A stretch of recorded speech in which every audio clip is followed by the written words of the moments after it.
Good morning or good afternoon, everyone, from wherever you are watching this video. Recently, I read one article in Wall Street Journal, and this video I will focus on something that I really found very interesting, and I'm pretty sure many of you have been hearing this on the media, in the news, and so on and so forth. So this is the guy. This is as you can see, Patrick Gelsinger. He is the CEO of Intel, so one of the largest chip makers in the world. And in this interview, he pointed out some changes that are coming in, especially due to the act that was recently passed in the US, the CHIPS Act, otherwise known as. So I think first thing first, what are the main theme or what are the conclusions that I have drawn out of this discussion or this interview? I think three things. Number one, it seems like even though at one point, especially in the 90s, lots of work moved from the Western world to Asia and other parts of the world as part of the globalization, and more importantly, to benefit the shareholders because it lowered the cost of producing product, is actually taking a different turn for a different reason, for many reasons. And among, I think, those many reasons, security, sustainability.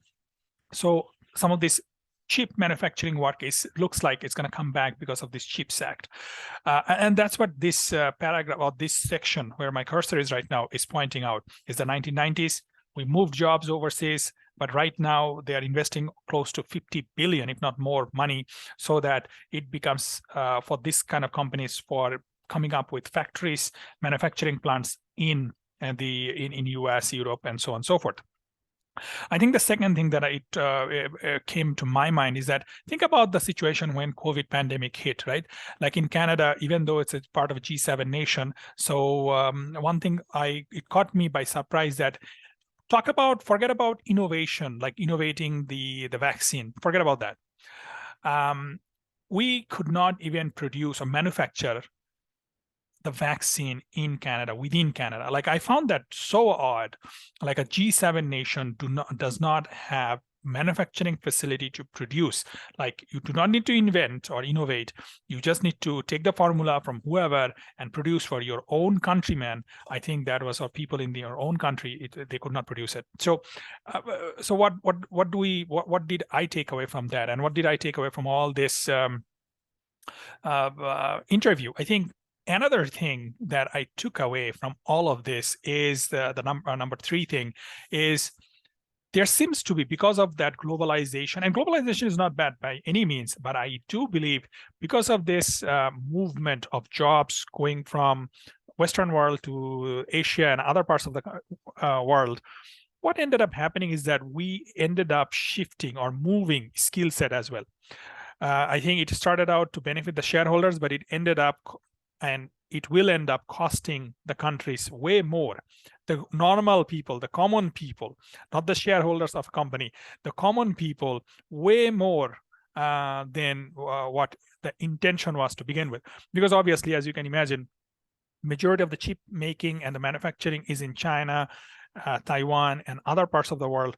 That does not look like, from a geopolitics point of view, from a security and sustainability point of view, makes lots of sense for countries like US, Canada, and the Western Europe to rely on, especially what's happening in Europe recently, and also with the supply chain globally after the COVID pandemic, and so on and so forth.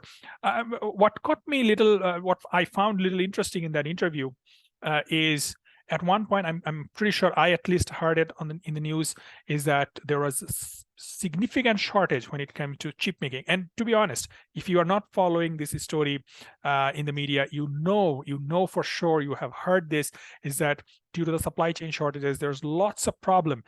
Like forget about chip making, for many things, like people are unable to actually buy and things like that. There was like price increases, and obviously that also fueled the inflation, or at least contributed to an extent.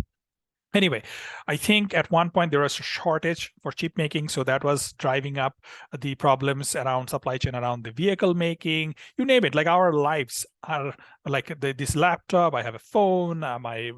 If you have Alexa or other smart system in your home, everything, your game console, your PC, everything is like we are surrounded by chips. So one thing that this CEO of Intel points out in his interview is that the last 5 decades, the geopolitics were driven by oil and gas.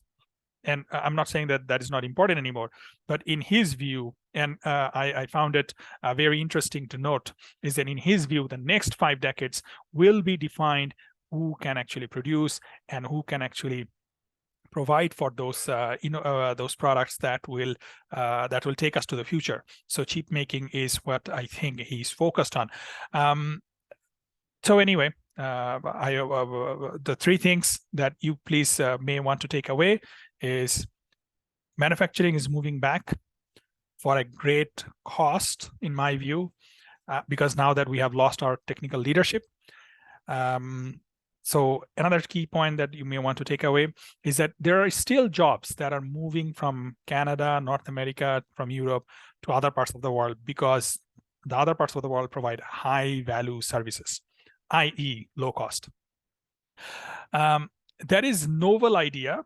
And I think it is part of the global business supply chain. That's totally fine. When maybe, let's say, Canada does not have enough people, or we do not have the folks who can actually manufacture that. But when it is solely driven by like shareholder value, that's a great thing to have. I think we are all in capitalist world, and I am a capitalist as well. But I think that element of security and sustainability were never part of the overall equation. So those jobs that we are shipping as well today, as we speak, I think we need to think back, think hard, and think from the perspective is that along with that shareholder value for some shareholders, whoever those guys are or ladies are, we are sending over our technological advancement, know-how, and leadership. That will come to bite us today, tomorrow, at one point. So there needs to be a balance, and what I liked the word in that interview, geographical balance. And I think we need to come up with that geographical balance, is that we just do not want to ship out jobs and our know-how just because some shareholders needs to be wants to make increased profit.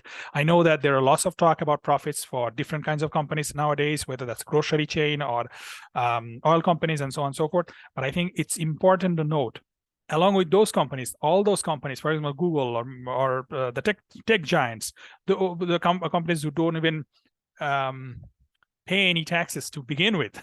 You know, like it's so funny that these companies operate, but they don't pay any taxes, some of these companies. And I'm not saying that they're doing anything illegal on the books, but it is so immoral, in my humble opinion, that it blows my mind. But anyway, so I think what I wanted to gather here and share with you, that very interesting interview focusing on the chip making, and looks like jobs and manufacturing will come back, even though for a specific segment of the industry is coming back. But this is a wake-up call. This should be used as a wake-up call, and we should be looking at things from a very different stand and angle. Is that what makes the most sense? What type of job we should bring it back? Should we bring it back, vaccine making, medicine making, and other things into Canada, into our country? Anyway, have a great day. See you in the next video.